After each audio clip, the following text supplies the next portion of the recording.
But when we look, each crash, the lows were much lower than the previous lows. So each of the crashes, the lows were much lower. But this time, this crash, the low wasn't that much lower to the last crash of 2008. So what does this tell me? This tells me that this could be a cat bounce. And it's going to crash even further. So even though we can see it slowly climbed back up, it looks like it's gonna crash again further down until maybe like the $5 range or even lower. So the lowest it would go, I would say, is like $3. But then it should spike back up to like, I don't know, like $15 or something like that, to $20. So that's what we're looking at with GE. GE is looking super risky. We look at the volume super high, but not as high as the average volume. We look at the earnings per share and the PE, both in the negative. We look at the PE forward, that's expected to be positive. Now, right off the bat, we can see that the medium outflow and the small outflow are much larger than the inflow.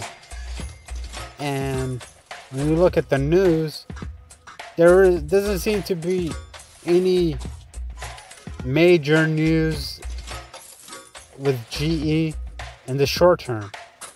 When we look at the analysts are looking at GE as a buy. We can see that there's the RS16 oversold, so it's assuming that it's going to go up, while the price crossed under bullion, and then the bear's 3 black crows, so this shows that it's actually going to continue to go down.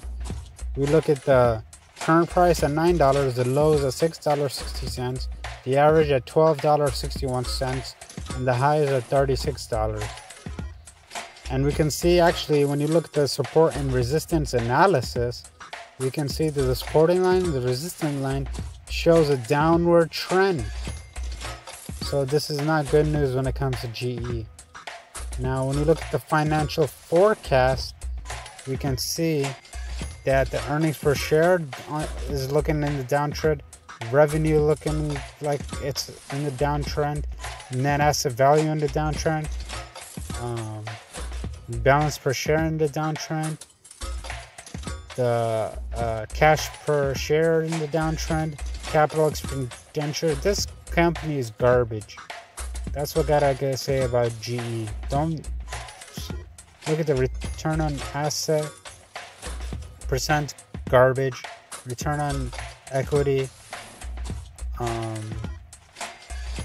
seems to be going sideways right there.